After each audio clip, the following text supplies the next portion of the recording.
अस्सलामु अलैकुम प्यारे दोस्तों। एक बादशाह अपने सिपाहियों के साथ कहीं जा रहा था। उस वक्त सख्त गर्मी थी और गर्मी की वजह से उसे नहाने की हाजत महसूस हुई। वह बादशाह करीब की तालाब में नहाने पहुंचा। वहां जाकर क्या देखता है, तालाब में पहले से ही कुछ लड़कियां नहा रही थी। लड़कियों ने जब बादशाह को तालाब के पास आते देखा तो फौरन ही तालाब से बाहर निकल आई, मगर एक लड़की तालाब में बैठी रही। बादशाह ने उस लड़की से पूछा कि तुम क्यों नहीं निकली।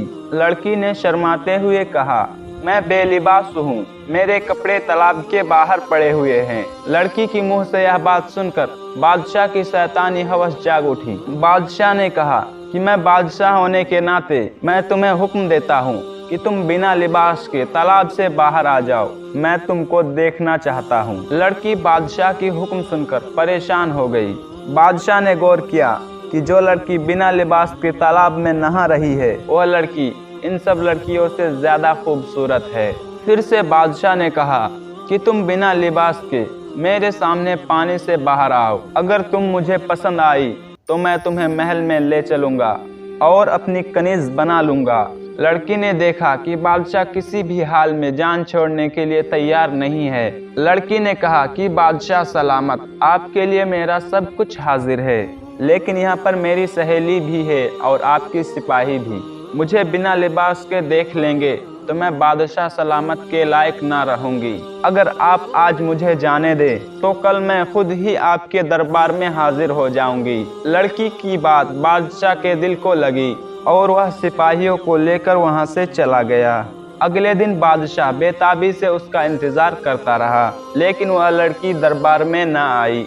तो बादशाह ने सिपाहियों को भेजा कि उसके घर की पता करो और उसको मेरा पैगाम दो कि बादशाह तुम्हें दरबार में बुला रहा है। सिपाही चले गए और वापस आकर बताया, वह सुनार की बेटी है, हम आपका पैगाम बाप बेटी तक पहुंचा आए हैं। बादशाह दूसरे दिन भी इंतजार करता रहा, लेकिन लड़की न आई। बादशाह को बहुत गुस्सा आया। उसकी बेचैनी और हासिल करने की तलब बढ़ती ही जा रही थी। अगले दिन बादशाह ने सिपाहियों को हुक्म दिया कि जाओ और उन दोनों बाप बेटियों को गिरफ्तार करके मेरे सामने हाजिर करो। सिपाही फौरन रवाना हुए और वह सुनार के घर जा पहुंचे, मगर आगे से दरवाजा में ताला लगा हुआ था।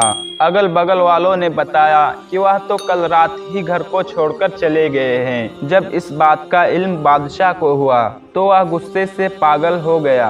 उसने सिपाहियों को हर जगह दौड़ाया, मगर उस लड़की और उसकी बाप का कुछ पता न चला। फिर बादशाह ने सल्तनत में ऐलान कर दिया, जो सुनार और उसकी बेटी का पता बताएगा उसे 1 किलो सोना इनाम दिया जाएगा।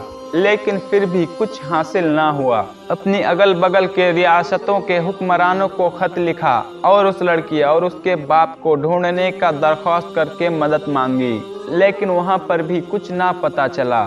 ऐसा लगता था कि उस लड़की को जमीन निगल गई या आसमान खा गया। एक रात बादशाह सोया हुआ था। उसको एक ख्वाब आया जिसमें दरिया के किनारे एक झोपड़ी नजर आई। बादशाह झोपड़ी को देखकर हैरान होता है कि इस वीरान में किसकी झोपड़ी है। ये देखने के लिए उस झोपड़ी के पास गया और अंदर दाखिल हो गए तो उसको एक दाढ़ी वाले बुजुर्ग नजर आई। उस बुजुर्ग के साथ एक लड़की बैठी हुई थी। उससे पहले बादशाह लड़की की शक्ल देखती बादशाह की आंख खुल गई। बादशाह समझ गए कि ये वही बाप बेटी है जो उस झोपड़ी में छुपी हुई है। बादशाह उस इलाके को जानता था। अगली सुबह बादशाह सिपाहियों के दस्ता तैयार किया और सीधा दरिया के किनारे उसी जगह पहुंच गया जो उसके ख्वाब में नजर आई थी। झोपड़ी के पास पहुंचकर बादशाह सिपाहियों को वहीं रुकने का हुक्म दिया और खुद झोपड़ी के अंदर चला गया। वहाँ क्या देखता है, एक कमजोर सी दिखने वाली बीमार लड़की सो रहे हैं और वहीं पर एक जयनमाज पर बैठे एक बूढ़ा आदमी दुआ कर रहा है, ए पालने वाले रब, हम कब तक जालिम बादशाह से छुपते रहेंगे, जो चंद लम्हों के लुफ्त के खातिर जो मेरी नादान बच्ची का इज्जत खराब करना चाहता है।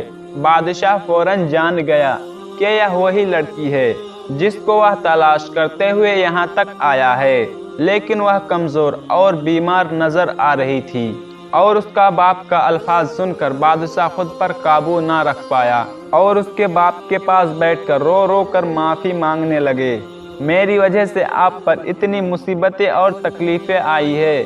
پھر بادشاہ نے ان دونوں کو پوری اعزاز اور عزت سے دربار میں بلایا اور لڑکی کے باپ سے کہا، اگر آپ اجازت دے تو میں آپ کی بیٹی سے نکاح کر کے اپنا بیگم بنانا چاہتا ہوں۔ باپ نے لڑکی کی رضامندی جان کر اس کی شادی اس بادشاہ سے کرا دی۔ بادشاہ نے اس لڑکی کو اپنا بیوی بنا لیا۔ آج تک کے لیے اس ویڈیو میں تھا بس اتنا ہی۔ ملتے ہیں پھر اگلے ویڈیو میں۔ خدا حافظ۔